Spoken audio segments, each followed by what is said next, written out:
Bruce sees all.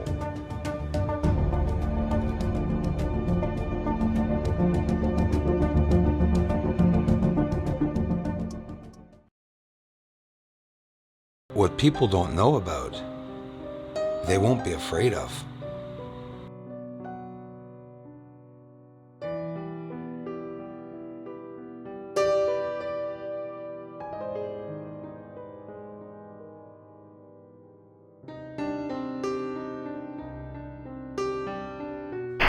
Right now, I'm going to work very hard to be able to learn how to operate this baby, guys. The minute the moon is out, I'm taking her out, shooting it right up, straight up to the moon, and we're going to get our first crafts, the first structure, clear as day. I'm not even worried. I can't wait. So. I can't believe I said that. Holy smokes. That's what I declared before even having tried the 14-inch telescope, guys, in my community. This was the day that I was building a telescope, no instructions in the box, nothing to connect the power source. I had to order one. I was $500 with a charger and a plug. But that's what I declared to my community before even going up, saying we're going to see structures and UFOs. I had seen it with the smaller telescope before. Then with the bigger telescope, the 14-inch, well, before I say what it is, look at what it is. Then I'll tell you what I think it is. Just take a look at what you're seeing there and the various, where the arrows are pointing inside of the circles, the movement of a certain object, a cloud-like object. I can't help it. That's it. It's clouds, right? Natural or not, smokes, hazes. Didn't declare anything special. Just everyone talks about there possibly being smoke on the moon, but hey, how about taking a bloody look at it? So yeah, I was really happy to see that. And rolling off of those cliffs and high mountains, even though they don't look high. Eratosthenes crater just at the end of the Apennine Mountains. A lot of cold air there, I guess. Methane exhausting from the crater, or from what's coming in, or what was built in the center, or it's just clouds. Industrial hazes, mining dust, sure ain't swamp gas, I'll tell you that. They said there were no swamps there. And people were telling the sun illuminates the surface. Okay, but what is that? Illuminating a red light. Is it an indicator for something? So are these chemical explosions? Are they lights for people not to enter craters? Red, they turn green. Okay, can I see that without the infrared and just a regular light? This is a real, rare daytime UFO. Yes, right, or UFO. Look at it. And now I take the exposure down in the middle of the day, completely down, and that's what it is. It's a UFO in the middle of the afternoon. Very cool, very rare capture. The last time I had filmed Venus with the 14-inch telescope, looking at the star, I noticed that there was something in front of it. I could almost go as far as saying that the object looks triangular. Take a look at it.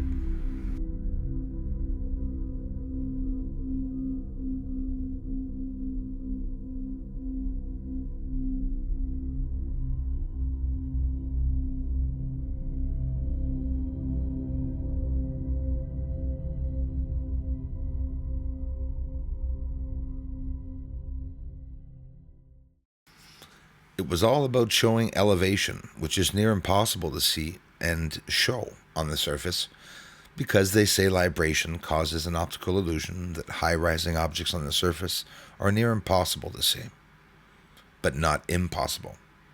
Inside of Sinus Iridum, we see what looks like a complex with dirt patches all along, blurry patches there, but two massive lines, even almost looks like an airport. You know, you can Area 51 when you look at it, and it's very serious. This is on the surface of the moon. Bianchini crater is all the way to the right side of Sinus Iridum, and the other incredible structuring I showed you at the Promontorium, just off to the left, the base. So there's several constructed objects. As a matter of fact, the entire mountain looks constructed. Last week, somebody asked me, Bruce, have you ever seen on the dark side, Terminator line, facing Earth, of course, when the moon is about half full, do you ever see any explosions on the dark side? Yes, often. Are they all asteroids? I doubt it, because NASA says it's actually pretty rare, near impossible catching them. Planes passing by the UFOs and approaching them really close, sometimes too close, and they were even mentioning this on the news. They've been mentioning this on the news. Take off, my friend. Precious. Picking up speed. Thanks a lot. See you soon. Awesome. Do satellites do that? No. It didn't go across the sky. It went deep into the depth of the image in the center and left. So that was a UFO. Whether it responded by coincidence or not, I was still able to catch it doing so. This one, look at the two lights that appear beside it. A flash with two lights precisely side by side. I'll slow it down here as the object's going. There it is over top. You see it on the top right? It's not, not always easy showing all this stuff. You got to slow it down.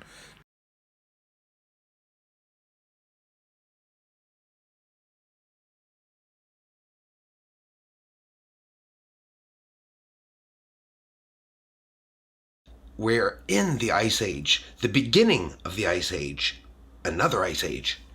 So briefly, we are, in the Ice Age. But an Ice Age, it's a long period of reduction in the temperatures. It's not over day, right? Not over one day, of the Earth's surface and also the atmosphere. So it results in the presence of or expansion of continental and polar ice sheets. That's what we see on Mars. For example, when we look at the sheets, there's both ice sheets in the northern and southern hemisphere. Earth's climate alternates between ice ages and greenhouse periods, during which there are no glaciers on the planet. But now here's the thing. Earth is currently in the Ice Age right now. But at which stage? Well, I'm telling you, it's the interglacial stage. That's where we're at. The interglacial period is a warm period within an ice age, and that's exactly what we are experiencing, I believe. One important factor is the amount of light Earth receives from the sun. Scientists are still studying and don't even know why ice ages occur. They occur more than once, and they have long-lasting periods, sometimes tens and even 20 million years. The amount of sunlight that reaches Earth can vary quite a lot, they say, mainly due to three factors. How much Earth is tilted, we're talking about the tilt, relative to the sun, always relative to the sun.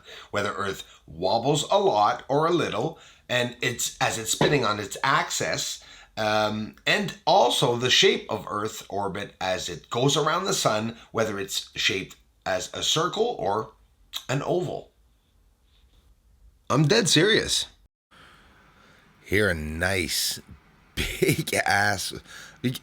I can't call it a rock, right? I mean, it's the size is bigger than Earth, obviously, and we can see it very well approaching the sun's corona.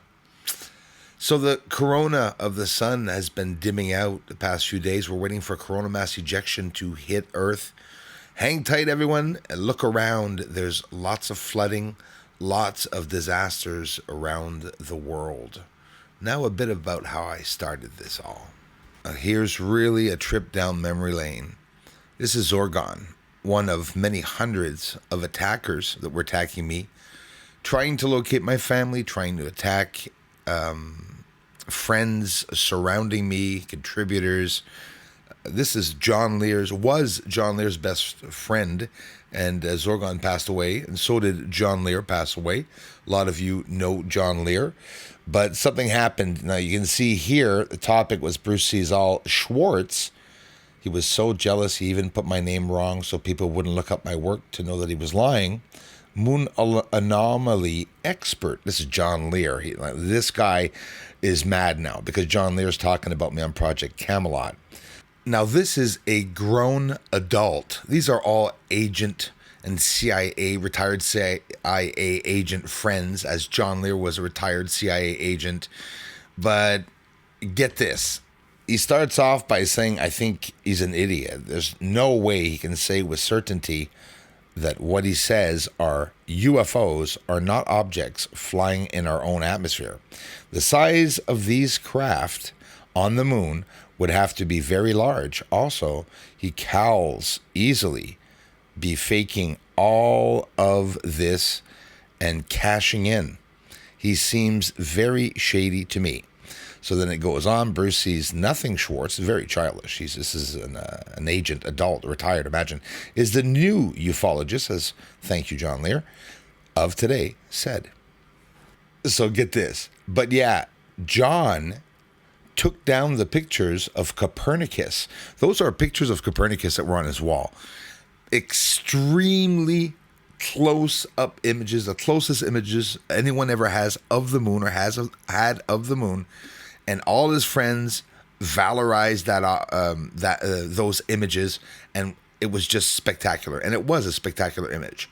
So he rips those off his wall, and he puts up my work and tells his friends that Bruce is the new ufologist of today, and that I'm better than the explorer Copernicus, myself.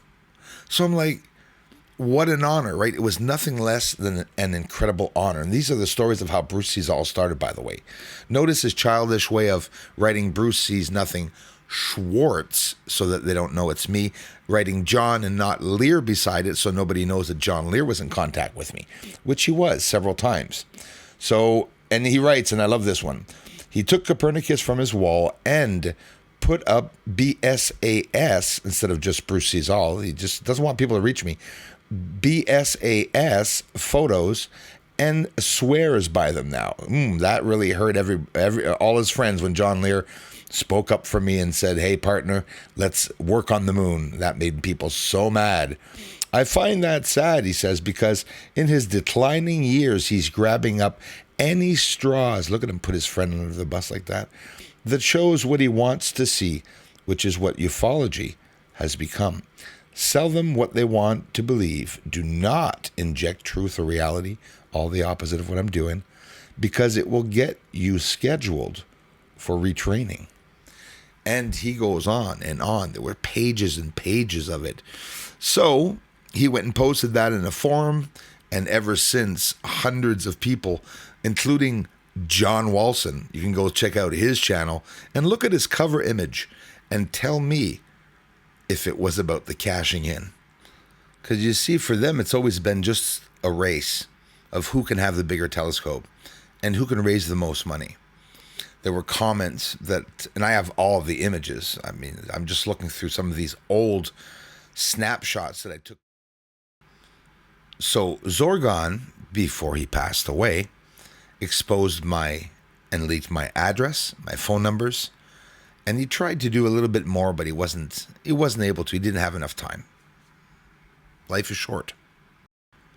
Ron Schmidt was his name. You could see here on the bottom right is my Facebook post where I'm trying to reply to him because he actually told all of John Lear's followers that I hacked into his Facebook when that's what they actually did to me. But the ideal was to detract me, to emotionally get me unstable, to scare me by threatening to come and kill me, as he did, and they did, many others did. But I continued, and it was well worth it, because some of the truth is getting out and will continue to get out to more people. You can see in this post, it says, courtesy of John Leonard Walson, JLW, right there. John Leonard Walson was also telling people that I tried to shoot him, that I threatened to kill him, and that I would beat him up and track him down.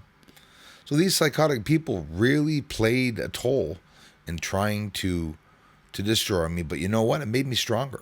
And thanks to you all, I'm still here. But they had plenty of money. They joined my Patron, my members, and they just don't reply, and they try to cause problems with YouTube, saying that I'm not replying to them and whatnot. And, you know, it goes on. There's still many more problems, so that's why it's important sharing out this research. Thanks, everyone. Oh, yeah, almost forgot. Before I go, all those channels, the big channels with millions of followers and subscribers that have stories about aliens, and they show illustrations, and they share people's UFOs from around the world, where nobody knows whether they're real or not because there's no research that's being done, just reposting and reposting. That is a diversion. And the government is very happy about that.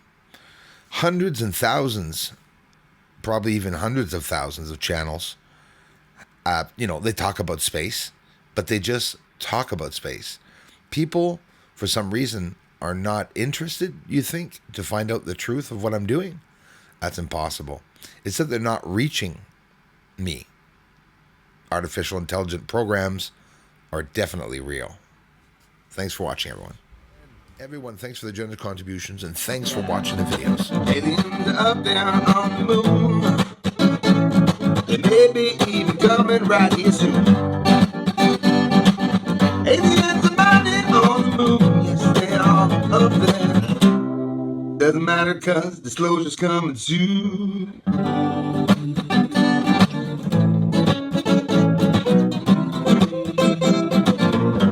Disclosure's coming soon.